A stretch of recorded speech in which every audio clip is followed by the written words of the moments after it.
Sering seru podcast JR Jatim. Oke, terima kasih. Assalamualaikum warahmatullahi wabarakatuh. Selamat pagi, Just Friend. Ketemu lagi di podcast Sarser Podcast JR Jatim. Sharing seru podcast JR Jatim. Hari ini kita ketemu dengan dokter. Nah, tapi bukan sekedar dokter nih. Beliau ini Direktur Rumah Sakit Anwar Medika di Sidoarjo. Pada saat pelantikan beliau ini direktur termuda. Nah, ini kira-kira gitu. Jadi ini bagian dari inspirasi kita. Namanya Dr. Nungki Taniasari. Ya, terima kasih Bu Dokter ya sudah hadir di Sama-sama, Pak. di Jasara Harja, Jawa Timur. Ya. Terima kasih. Jadi ini Bu, ini podcast Sarser, sharing seru podcast JR Jatim ini inisiasi dari kita semua nih, terutama milenial, untuk bagaimana sosialisasi kekinian, ya kan? Sekarang kan ya kita upload di YouTube, kemudian bukan hanya soal Jasara Harja, kita juga bicara mungkin Apapun ya, Pak? apapun. Pokoknya berhubungan dengan milenial. Dengan Dirlantas lah, dengan Samsat lah, dengan Santunan. Nah, yang nggak berhubungan dengan milenial juga nggak apa-apa juga. Nah, hari ini kita ngundang Ibu nih sebagai Direktur Rumah Sakit Anwar Medika. Nah, ini kita punya pemikiran, karena saya kan beberapa kali ketemu Ibu di acara macam-macam lah. Kita punya kerjasama juga di Jaslika. Nah, Ibu ini bisa jadi inspirasi buat teman-teman Just Friend milenial di Jasara Harja atau dimanapun.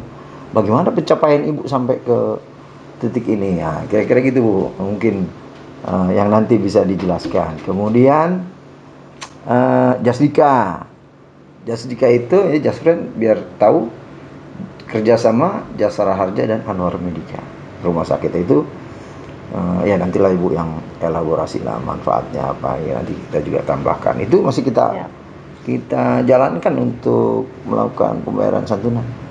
Kemudian mengenai COVID lah Bu, nanti kita ngobrol-ngobrol. Baik, untuk yang pertama Ibu gimana Ibu?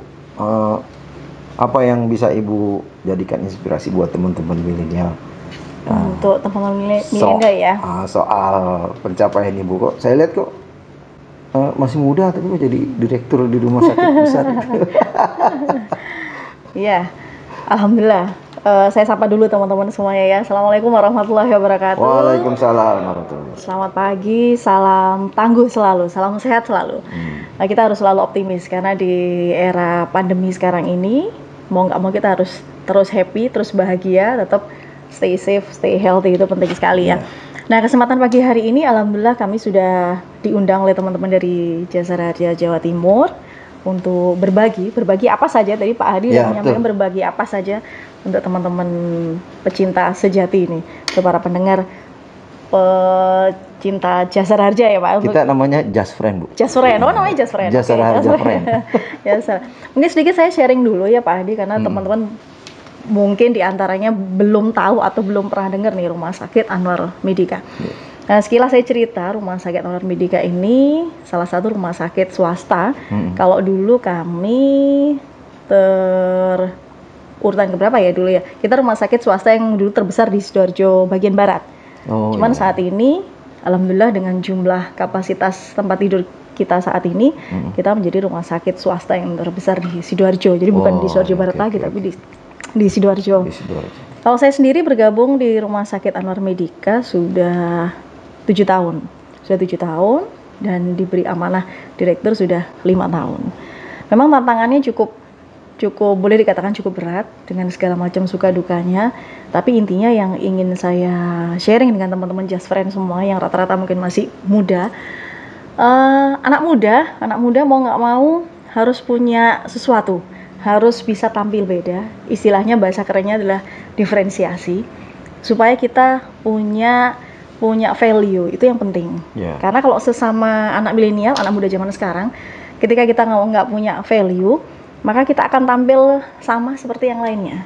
Sama juga ketika saya pribadi diamanahi untuk memimpin sebuah rumah sakit, sebuah institusi yang alhamdulillah Anwar Medika ini sekarang sudah tumbuh pesat dengan segala pencapaian prestasinya, dan saat ini kami juga sedang bergerak untuk membuat rumah sakit Anwar Medika ini bukan sekedar rumah sakit tapi menuju ke sebuah korporasi, corporate. Ini yang nanti akan membuka cabang-cabang rumah sakit di mana-mana. Juga sama, kita harus tampil sebagai leader, kita harus punya diferensiasi, punya layanan unggulan, punya value yang berbeda dengan institusi yang lainnya. Karena kalau kita sama, apa bedanya dengan yang lainnya? Apapun profesi kita, teman-teman Just Friends semua, apapun jabatan kita, apapun posisi kita saat ini, intinya harus kita harus punya value. Karena dengan value itu yang akhirnya tanpa kita berbicara bahwa saya siapa, dengan semua karya kita, dengan karya kita yang berbeda dengan yang lainnya, yang punya nilai di mata masyarakat, maka dengan berjalannya waktu, kita tidak perlu lagi berbicara siapa kita, siapa saya, tapi dengan kenyataan yang ada nantinya, itu semua dengan berjalannya waktu akan terbukti bahwa kita ini siapa. Kemudian pada akhirnya kita juga akan punya penilaian lebih di mata masyarakat. Kompetensi itu yang penting. Kompetensi ada. Nah, value itu, kalau menurut saya value ini yang harus ditunjang dengan kompetensi tadi. Kompetensi banyak. Kompetensi ini dari segi soft skill, hard skill, itu penting sekali, dan attitude itu yang harus melekat menjadi satu kesatuan. Ketika kita mau tampil beda, minimal modalnya itu yang penting. Integritas. Ibu lu sekolah di mana sih? Di Jawa Timur atau di Jawa Timur? Aslinya Malang. Oh, Malang. Arema asli. Oh, SMA-nya di Malang berarti? Di Malang, mulai dari TK, SD, SMP, SMA, alhamdulillah di Malang. Gabungnya di Anwar Medika 7 tahun yang lalu? 7 tahun lalu, tahun 2013. Mulai masuk saya sebagai dokter fungsional sebentar, karena saat itu saya sedang studi S2, Magister Administrasi Rumah Sakit. Jadi waktu itu begitu masuk, sekitar 3 bulan, kemudian ditunjuk sebagai wakil direktur pelayanan waktu itu. Di pelayanan, terus tahun 2015 baru mengawali di jabatan sebagai direktur gitu. Dan saat itu menjadi saat yang tidak mudah untuk saya, karena bukan hanya melanjutkan periode kepemimpinan direktur sebelumnya, tapi juga berusaha untuk mengimplementasikan apa yang sudah didapat selama kuliah itu. Kira-kira tantangan terbesarnya adalah kita harus merubah banyak hal di sana, membentuk sistem, banyak hal yang harus kita perbaiki dari nol. Dan tantangan keduanya adalah waktu itu istilahnya saya masih merasa sendiri, artinya sendiri dalam artian ini belum ada sparring partner yang sesuai, jadi harus bergerak sendiri, semua mengkonsep sendiri. Jadi Bu nyari staff? Awalnya berat Pak, karena kita harus membenahi struktur organisasi dan tata kelola organisasi, ini kan nggak mudah gitu. Setelah dibentuk itu baru kita punya tim yang kuat, baru kita membentuk sistem-sistem di bawahnya bertahap. Jadi 5 tahun yang lalu Ibu sebagai direktur termuda ya di Sidoarjo? Ya, alhamdulillah begitu. Okay. Lebih berat lagi tantangannya karena istilahnya senior. Iya. Sementara kita harus bisa tadi tuh, ya kita harus punya value tadi untuk bisa untuk bisa memenangkan kompetisi di bidang apapun. Value kompetensi. Saya pernah baca juga Bu, ada kompetensi leader nih ya, ada kompetensi. Ada courage and confidence. Kemudian ada kompas. Kompas itu maksudnya compassionate. Bukan Bu, kompas maksudnya arah. Jadi integritas lah isinya. Isinya integritas gitu. Jadi kalau Ibu kan tadi bilang apa? Diferensiasi, kemudian attitude. Attitude kan bagian dari integritas. Kompetensi, courage, kemudian confident. Courage itu berani, kan harus berani juga harus jadi direktur, apalagi anak buahnya senior. Harus berani berubah ini. Harus berani berubah. Ya betul. Harus berani berubah. Karena kalau kita nggak menuju perubahan, otomatis yang kita capai ya segini aja. Bisa berhasil, bisa sukses, tapi nggak bisa optimal. Ketika kita tidak melakukan sesuatu yang out of the box. Gitu. Makanya sekarang menjadi nomor 1 terbesar di Sidoarjo ya, Anwar Medika. Alhamdulillah seperti dari itu. Nomor 4 ya. Oke Bu, terima kasih. Selanjutnya ini Bu nih, apa namanya? Jasdika nih. Jasdika ini kan begitu ceritanya waktu itu saya baru masuk kan sudah ada nih Jasdika nih. Iya. Jasa Raja Anwar Medica Bu ya. Kemudian kita mau launching nggak jadi-jadi, ya kan? Sampai akhirnya Karena kendala banyak ini ya, teknis, kendala tapi teknis. ada kan, saya pernah datang ke sana kan waktu Ya. acara apa tuh? Saya ngasih apa sambutan juga itu terkait Jasdika kan ya, tapi nggak ada dari pihak eksternal ya. Dulu Yang eksternal mau ikut ya? peluncuran, waktu itu peluncuran ini ya, ambulans ya Pak ya? Bukan Jasa peluncuran Raja. ambulan, sebelumnya lagi. Kalau peluncuran ambulan kita nggak ada sambutan kan, kita tinggal serah. Ya Jasdika itu. Jasdika ya. Iya, peresmiannya. Peresmian, yang tapi kan waktu itu ada unsur yang lain ingin ikut Iya, masuk. iya. Nah gimana Jasdika itu gimana sih Bu, awalnya Bu? Nah ini salah satunya yang tadi saya sampaikan, diferensiasi kita juga dimulai dari situ. Ya. Jadi beberapa program di Rumah Sakit Anwar Medica itu kita terinspirasi dari hal-hal yang itu tadi. Kita ingin merubah sesuatu menjadi lebih baik dan kita ingin menjadi leader. Salah satunya aplikasi Jasdika ini, itu kenapa dulu saya namakan Jasdika, itu menunjukkan ada sinergi di situ, dua institusi, Jasara Harja dan Anwar Medica. Kita kan juga terinspirasi dengan adanya klaim Jasara Harja ini waktu sebelum ada Jasdika, itu klaimnya sih cepat, cuman untuk proses ke sana, untuk proses pengeklaimannya, berkasnya segala macam, ini approval-nya kan lumayan panjang birokrasinya, intinya begitu, lumayan panjang. Kemudian masyarakat juga kesulitan untuk bisa mengakses ini plafon saya JR ini sampai berapa, sampai di mana gitu. Sehingga kita seolah berdiri sendiri nih, Jasara Harja sendiri, Anwar Medica sendiri, masyarakat sendiri lengkap dengan segala macam mau problemnya, jadi kompleks. Nah, kemudian dengan adanya digital teknologi itu, perkembangan IT, kemudian kita terinspirasi waktu itu memang dari Kepala Cabang Jasara Harja mencoba untuk menawarkan, gimana nih kalau Anwar Medica jadi pilot project sebagai leader untuk menciptakan sebuah aplikasi yang sekiranya dari aplikasi itu minimal terintegrasi lah antara rumah sakit dengan Jasara Harja. Sehingga waktu itu memang aplikasinya ini masih aplikasi yang dibuat oleh Rumah Sakit Anwar Medica dalam rangka untuk berkolaborasi percepatan klaim laka, pasien-pasien laka. Yang membedakan Jasdika ini dengan rumah sakit lain ini kan ketika biaya rawatan Bu ya, biaya rawatan itu dalam aplikasi ini. Jadi mungkin buat info Just Friend bahwa Jasdika ini aplikasi Jasara Harja dan Anwar Medica. Aplikasi ini memberikan informasi jumlah tagihan update ya, masing-masing pasien yang bisa diakses oleh Anwar Medica. Sekarang sudah berkembang menjadi masyarakat pun juga bisa mengakses. Pasiennya juga bisa. Jadi pasiennya bisa. Jadi Just Friend bisa download di apa namanya, Google di Android Play Store bisa, ya? Di Play Store bisa. Di Play Store bisa. Sudah, Apple bisa Bu ya? Sudah. Kemudian di situ dimasukkan NIK ya kalau nggak salah. NIK apa nomor pasien ya? Nomor ini, nomor rekam medis. Nomor rekam medis. Kita bisa tahu langsung muncul nanti. Plafon kita kan 20 juta. Gitu. Biaya perawatan yang sudah terlampaui berapa? Ya, Jasara Harja 20 juta. Terus kalau dia lebih dari 20 juta, Jasdika itu connect ke BPJS kan? Untuk sampai saat ini kita belum terintegrasi dengan BPJS. Sehingga dari rumah sakit kita juga masih harus masuk di aplikasinya BPJS juga. Cuman minimal pasien-pasien laka ini sudah bisa mengakses data yang sebelumnya tidak bisa diakses. Karena sebelumnya pasien-pasien masih tanya secara manual, ini saya sudah di cover berapa nih, saya masih ada sisa berapa, seperti itu. Sekarang sudah otomatis bisa ngecek dari mana saja, dari rumah bisa, dari rumah sakit pada saat dirawat juga bisa. Waktu masuk di IGD, operator mengentry di Jasdika itu ada notifikasi juga ke Jasara Harja. Iya, betul. Jadi berapa biayanya kita tahu ya. Misalnya kalau di video kita di YouTube tuh ada Pak Mansur yang di video mengenai Jasdika yang diperankan oleh Pak Wantoyo. Nah, itu sebagai sudah Pak Mansur. Akses ya. Sudah diakses. Dan mudah ya, cukup mudah kan, user friendly ini. Ya, artinya pasien bisa tahu, jatah kita biaya perawatan kita maksimal 20, sekarang sudah sampai 10 juta, berarti masih ada 10 untuk perawatan berikutnya ya.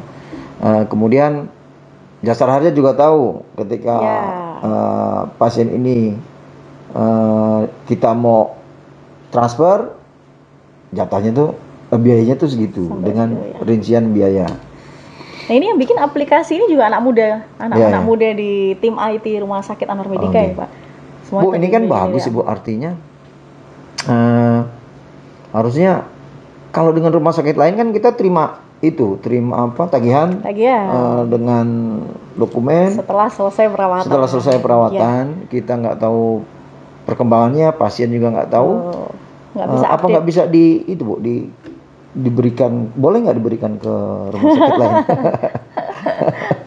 Wah, ini Kan ini kan pertanyaan. bukan ini kan untuk kepentingan masyarakat luas lah Ya. ya, bahasanya, bahwa Boleh rumah sakit lain boleh nanti sharing ke kita. cuman mungkin seperti namanya apa. tetap Justika gitu ya. Ya, karena penciptanya ada sih.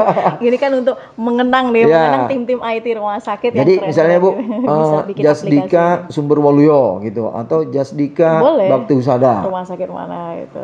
Supaya nggak meninggalkan historinya seperti Ya apa. betul. Saya kira boleh Bu ya. Ya, tim-tim IT kita Ya, itu nanti Pak. kontak ke Ibu Nungki lah. Boleh.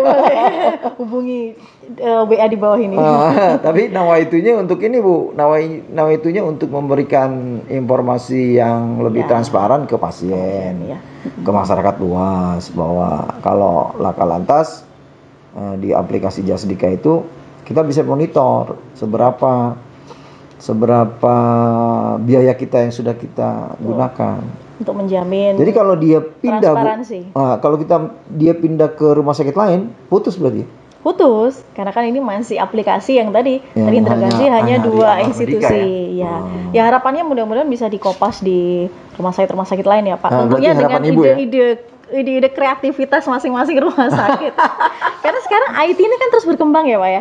IT Iya, terus iya, berkembang, iya. kemudian Dan mungkin platformnya beda-beda rumah ya, sakit ya. nah, saya yakin tim-tim IT yang dipunyai rumah sakit lain itu juga punya bisa dikembangkan lagi lah. Ini mungkin ditambahkan fitur apa.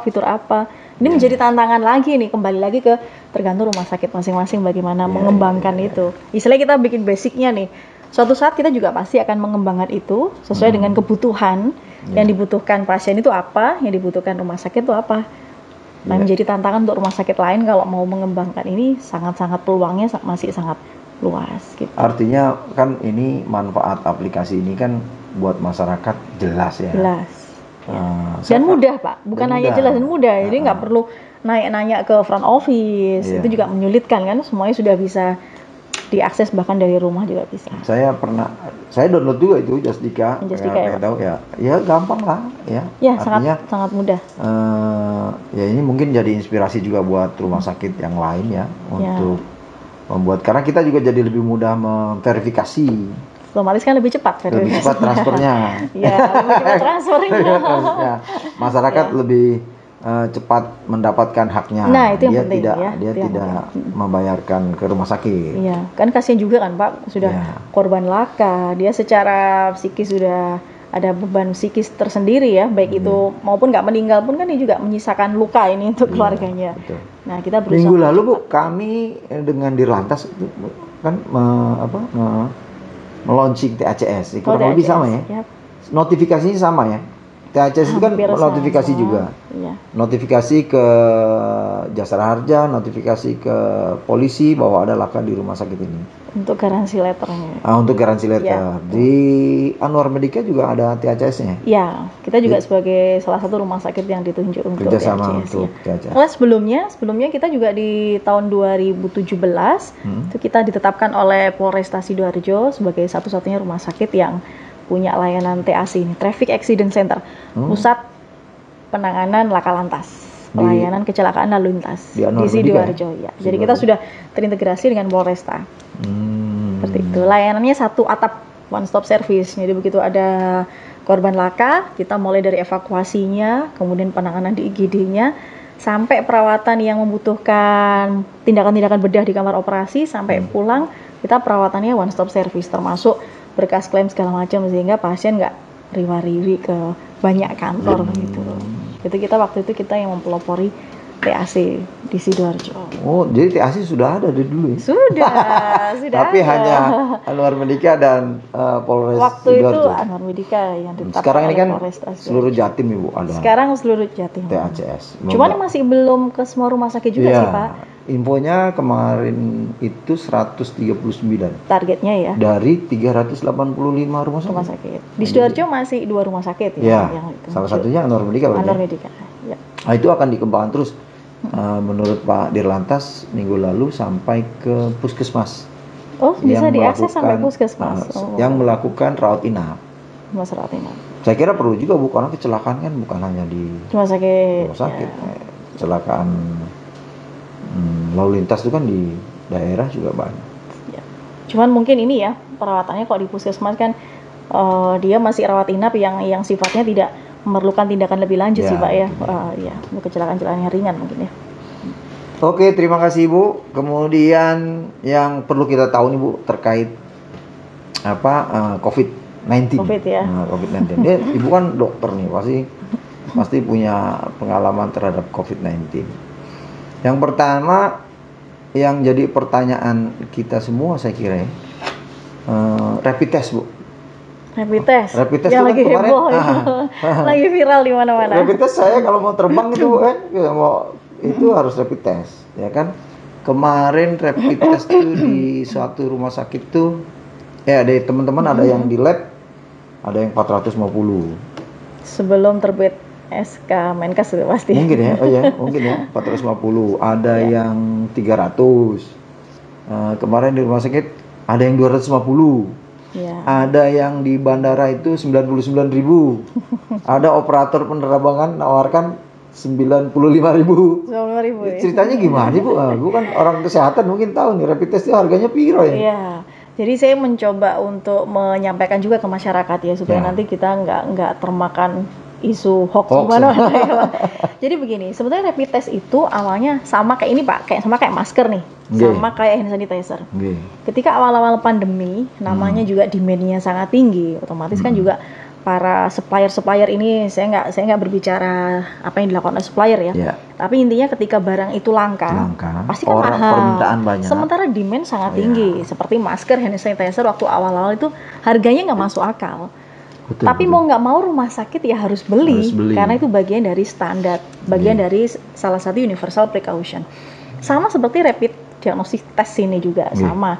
Ketika awal-awal pandemi ini rapid test ini produksinya belum massal, belum sebanyak sekarang. Dan waktu itu pun kita juga dapat surat dari Kementerian Kesehatan, tidak semua produk rapid test itu legal. Mohon maaf. Jadi BNPB mengeluarkan beberapa rekomendasi rapid test yang itu legal, artinya mungkin sudah melalui berbagai macam pertimbangan sehingga ini boleh dipakai gitu. Nah pada saat itu karena barangnya masih sangat sedikit, sementara kebutuhannya sangat tinggi, dan itu menjadi salah satu screening test ketika kita mau PCR ya. PCR itu selain masih langka, labnya nggak semuanya bisa, sementara kita butuh segera untuk screening pasien untuk menegakkan diagnosis. Ya mau nggak mau kita beli berapapun harganya meskipun mahal. Dan waktu itu memang betul mahal. Sehingga rumah sakit kemarin sempat saya juga lihat di video di mana-mana yang dapat broadcast juga. Ini dibilang rumah sakit komersialisasi. Mohon maaf sih kalau kita di era seperti ini, saya yakin di semua rumah sakit dengan segala nurani seorang dokter kita nggak mungkin lah komersialisasi. Situasinya sudah seperti ini. Jadi kita jangan lagi dibenturkan dengan hal-hal yang seperti itu. Karena kita fokusnya adalah perawatan, kita fokusnya adalah penanganan. Sementara yang lainnya mau konspirasi, mau komersialisasi, kita betul-betul nggak ada sedikit pun kepikiran ke sana, nggak ada. Yang penting bagaimana caranya pasien ini bisa terdiagnosis, ini PDP bukan, ini confirm bukan, tempatnya di mana. Memang barangnya mahal Pak. Dan memang barangnya mahal. Kemudian saat ini ya memang sudah semakin banyak supplier yang memproduksi sehingga barangnya bisa turun. Tapi itu pun tantangan kita masih berat. Ketika kita ngomong rapid test, kita nggak bisa ngomong ini alat. Kemudian apakah kita pakai sendiri kan juga enggak. Sementara penggunaan rapid test ini memerlukan untuk samplingnya memerlukan seorang operator. Di mana operator itu juga perlu APD. Nah, perlu bahan habis pakai yang lainnya. Nah, ini yang nggak disadari masyarakat. Jadi ada ikutannya ya. Ada ikutannya, jadi kesannya rapid test tuh murah misalnya. Harganya cuma 100.000 dari supplier. Ya suppliernya 100.000, tapi kan belum syarat dan ketentuan berlakunya nih, belum PPN-nya, kemudian belum pada saat kita melakukan rapid test itu ikutannya kan juga banyak lah, orangnya, APD-nya, kemudian bahan habis pakai yang lainnya, jarum dan macam-macam itu kan juga masuk di cost-nya rumah sakit kan Pak, sehingga kita nggak bisa menjual sama persis dengan harga belinya. Anor Medica berapa rapid test? Kita kalau sekarang ya mau nggak mau itu tadi saya sampaikan sudah ada surat edaran dari Menkes yang kita distandarisasi 150.000. Tapi Anor Medica? Ya mau ngomong itu semua sama. Pada akhirnya sekarang lain-lain juga, ada juga yang lain. Oh ya sekarang macam-macam sih Pak. Cuman ya mau nggak mau kita karena kepatuhan kita terhadap regulasi ya kita nggak mau segitu. Jadi Anor Medica 150 nih? Ya mau nggak mau. Oh, mau nggak mau. Oh, kesana aja. Loh, cuman ini ada regulasi baru lagi loh Pak. Hah? Tanggal 13 Juli kemarin. Hah? Ini kan Menteri Kesehatan mengeluarkan keputusan Menteri Kesehatan nih, nomor 413. Salah satunya rapid test ini yang sudah sedikit demi sedikit mulai ditinggalkan. Oh ditinggalkan? Jadi nggak perlu rapid test? Bukan nggak perlu rapid test, artinya begini, memang rapid test itu kan sensitivitasnya dia tidak bisa dikatakan sebagai golden standard untuk menegakkan diagnosis. Dia kan masih screening. Jadi belum tentu orang yang apa istilahnya Bu, reaktif, belum tentu positif. Belum tentu juga, dan belum tentu juga kebalikannya, rapid test yang non reaktif, kemudian PCR-nya juga negatif juga belum tentu. Ya? Jadi memang kita harus komprehensif kan Pak, kalau di bidang apapun, di penyakit apapun kita tidak bisa hanya mengandalkan satu alat tes. Kita mesti komprehensif, lihat rapid testnya, lihat DL-nya, lihat foto toraknya, lihat klinisnya, harus sambung PCR lah, macam-macam anamnesisnya, iya, sehingga kita nggak bisa menegakkan diagnosis hanya murni rapid test saja nggak bisa. Gitu. Sehingga kita nggak bisa bilang rapid test saya udah non reaktif aman sudah. Tapi kalau 2 kali non reaktif berarti sudah confirm belum? Belum tentu juga COVID, sih. Karena semua harus dikonfirmasi kembali dengan RT-PCR. Oh, saya udah 2 kali nih, saya pikir sudah confirm non. PCR berarti Pak, harus satu lagi pemeriksaannya. Satu lagi ya. Ya. Katanya kalau sudah 2 udah cukup. Nah, berarti sudah ada lebih baik dia sekalian di swab untuk konfirmasi ya? Untuk konfirmasi ini seperti apa negatif. Nanti Pak Subhan lah di swab. Swab pun kan juga ada aturannya. Cuman yang terbaru sekarang malah tanpa pasien-pasien yang confirm pun, tanpa evaluasi PCR pun, isolasi mandiri sudah dinyatakan bebas setelah 10 hari ya. Masih proses sosialisasi KMK yang baru. Bu, kemudian nih, ya kan, ya artinya soal rapid test tuh sekarang maksimal 150, meskipun di beberapa rumah sakit masih juga yang belum, karena proses menyesuaikan nggak mudah kan Pak. Kan masih ada stok yang lama. Juga selain begitu kan juga kita dijanjikan pemerintah ada rapid test buatan Indonesia nih. Ya meskipun kita order pun barangnya juga belum ada. Gitu. Jadi makanya teman-teman, khususnya ini saya juga mau pesan ke teman-teman Just Friend ini ya. Kita nggak bisa di kondisi seperti ini, kita nggak bisa menerima suatu berita itu parsial aja nggak bisa Pak. Nah itu juga Bu, kita saya mau tanya tuh. Nih, nggak bisa berita dipotong-potong, itu kan belum framing medianya macam-macam. Ya ada juga berita gini Bu nih. Mesti nggak lihat berita. Ini apa namanya? Emang ada itu virus itu? Waduh. Katanya ini konspirasi katanya. Kalau kita lihat di medsos kan gitu. Ada yang bilang konspirasi. Ada bilang konspirasi. Sebenarnya nggak ada itu, cuma angka-angka saja. Cuma angka. Harusnya ngomong kayak gitu. Bagaimana menjelaskannya? Saya ajak gratis hospital tour ke ruang isolasi. Jadi kondisinya sekarang gimana Bu? Gini, saya nggak bicara itu konspirasi ya Pak, karena itu di luar ranah kepentingan kita ya. Terlepas itu COVID konspirasi atau bukan, intinya virus itu ada real. Ada di rumah sakit Ibu ya? Untuk yang tidak percaya sebenarnya gampang, saya kasih tiket khusus deh, langsung saya aja hospital tour. Ini loh ruang isolasi khusus, itu pasiennya ada, kita perawatannya seperti ini, ini supaya menjadi fakta, supaya menjadi realita begitu. Terlepas dari konspirasi atau bukan, tapi virusnya ada dan bahaya. Ada pasien. Kita sekarang merawat 68. 68. Di ruang isolasi khusus, dan itu pun di IGD kita juga stagnan ini pasien, jadi sudah kelabakan kita setiap hari sekarang di kita itu setiap hari pasien itu full, bahkan pasien PDP kita juga meluber sampai di IGD. Ada yang 2 hari, terakhir ada yang 4 hari karena nggak dapat kamar, menunggu RIK-nya ada yang KRS. Jadi itu real ya COVID. Kalau nggak percaya tadi saya kasih free pass ke Anor Medica. Kita kalau dengerin dokter jadi ngeri gitu. Ngeri Pak, ngeri. Kalau saya lebih ngeri melihat fakta di lapangan, karena kan kita ranahnya dunia real ini yang kita hadapi. Tapi kalau saya ngadepin media itu malah bikin pusing Pak, terus terang. Jadi saya nggak pernah baca berita yang aneh-aneh gitu ya. Iya Bu, saya kalau sumbernya nggak jelas. Saya kemarin takziah nih Bu, di tempat ada teman ayahnya meninggal. Enggak, ini Bu enggak ada protokol itu orang di. Meninggalnya karena apa dulu? Enggak, maksud saya pelayatnya Bu. Pelayatnya tuh nggak bermasker apa. Oh, maksudnya ini pasien meninggal bukan karena COVID. Tapi ketika saya ngelihat takziah ada kerumunan massa. Iya gitu kok. Kayak nggak ada ini ya. Sementara kita kan hati-hati, jaga jarak, jaga kerumunan. Tapi banyak orang yang abai gitu ya. Ya itu menjadi tantangan kita semuanya saat ini. Gimana Bu kita untuk menyadarkan masyarakat ya? Bukan, buat kita sendiri aja lah. Bagaimana kita menjaga supaya kita aman atau terhindar dari penularan. Apakah olahraga, apakah jaga imunitas itu yang paling penting. Vitamin, itu betul nggak sih Bu? Bahwa pengobatannya cuma minum vitamin C sama vitamin E. Kemudian berjemur jam 10. Saya coba berjemur jam 10 sama Pak Subhan. Kepanasan. Panas itu. Berjemurnya berapa lama Pak? 2 jam? Enggak lah. Berjemur saya dalam hati ini yang nyuruh 15 menit 30 menit. Yang nyuruh jemur jam 10 pernah berjemur nggak nih jam 10? Lah ini tuh sumbernya dari mana sih Pak? Kok berjemur jam 10 pagi gitu? Kan banyak tuh di medsos. Kira-kira penjelasan Ibu gimana sih sebenarnya? Apa yang perlu kita lakukan gitu? Ya bayi aja dijemurnya nggak jam 10 Pak. Jam berapa? Bayi itu kan dijemurnya antara jam 6 sampai jam 7 gitu ya. Itu pun cukup 15 sampai 30 menit. Nah, kalau Bapak berjemurnya jam 10 pasti gosong. Jangan jam 10 ngajaknya. Jam 10 ya.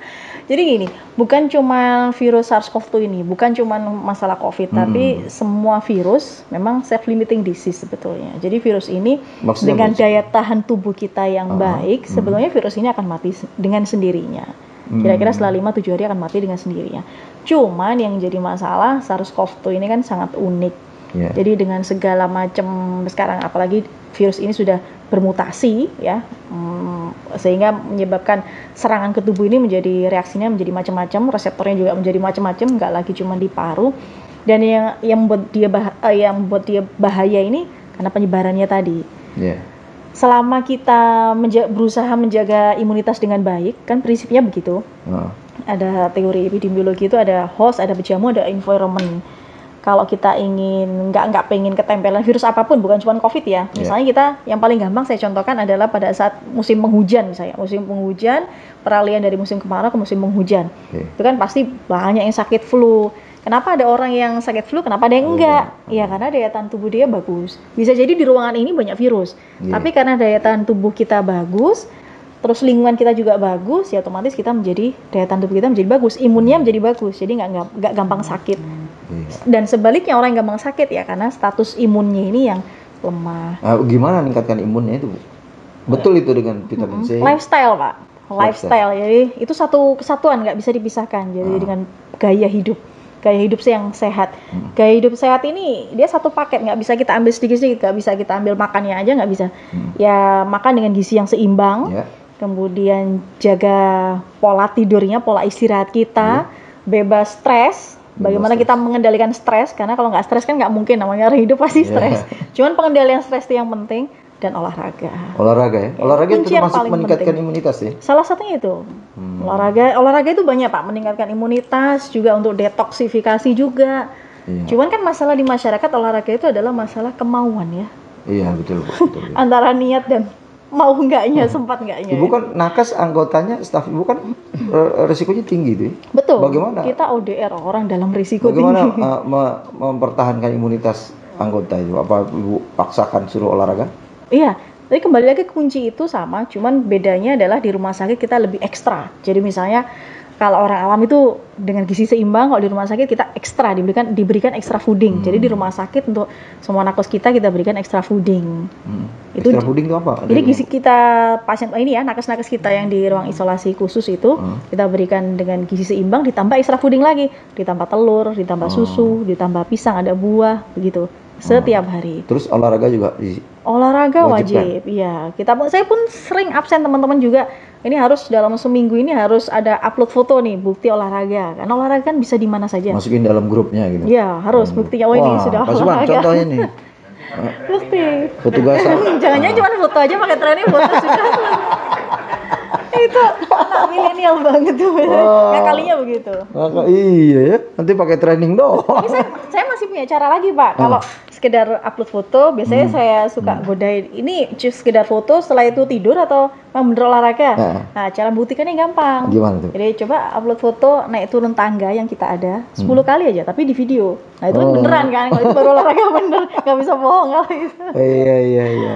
Nah, kesini kan risikonya lebih tinggi lah dari Tuh, kita. karena kan kita setiap hari terpapar dengan orang-orang yang OTG, PDP, UDP, semua lengkap ada di rumah sakit. Apalagi dengan era sekarang udah nggak PSBB Bu, orang udah nggak karantina. Kembali ke new normal. Jadi new normal istilahnya, kembali ke kita sendiri berarti kita. Betul, kuncinya kembali harus ke diri kita masing-masing. Ya. Menghindari kerumunan, jaga jarak. Iya, physical distancing, cuci tangan, pakai masker, cuci pakai tangan, masker.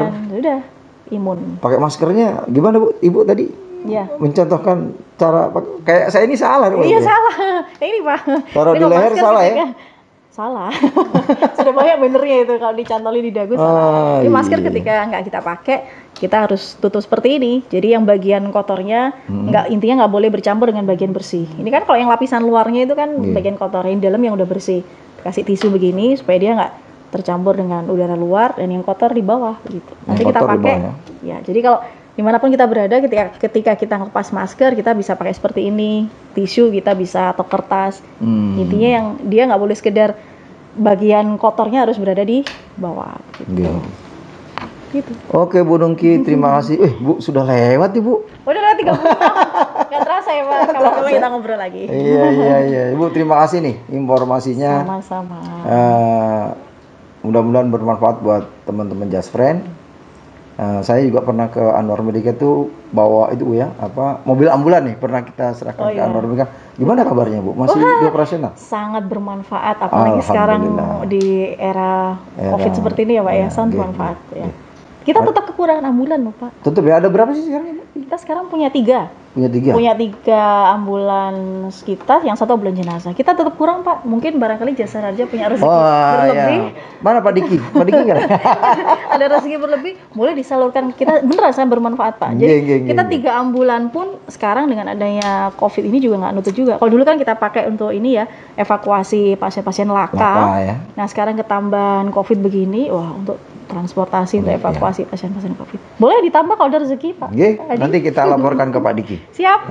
Pak Dikinya sekarang lagi dinas di Probolinggo. Baik Bu, terima kasih Bu ya kehadiran Ibu. Mudah-mudahan memberikan wawasan lain lah. Karena yang kita bicarakan ini mengenai inspirasi, mengenai Jasdika, mengenai COVID-19 ya, karena Ibu dokter kan membawahi tenaga kesehatan, dan apresiasi juga buat kita semua di Jasa Raja terhadap teman-teman nakes. Mudah-mudahan selalu sehat. Amin, dan wabah ini cepat berlalu. Amin. Ada yang mau disampaikan Ibu untuk teman-teman Just Friend sebelum kita tutup, karena Ibu udah out 7 menit. 7 menit. Oh, ada pertanyaan? Oh, ada pertanyaan Bu ya? Oh, ada pertanyaan. Berarti nggak jadi di closing statement ya Pak? Belum Bu nih. Ada pertanyaan Oh ya nih, pertanyaan dari Just Friend Jainuddin.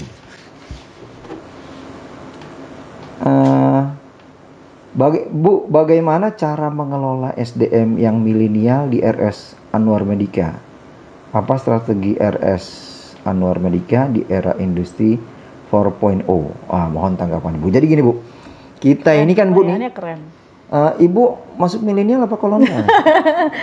Alhamdulillah masuk generasi Y lah Pak. Generasi Y. Jadi Bu, mungkin sama-sama kita punya sama-sama punya populasi yang sama mungkin ya sekarang, karena saya lihat di bisnis manapun milenial itu sudah 70% atau 80% populasinya di organisasi. Nah, kita di Jasa Raja nih untuk Ibu, info buat Ibu, kita memanagenya dengan memberikan challenge lah.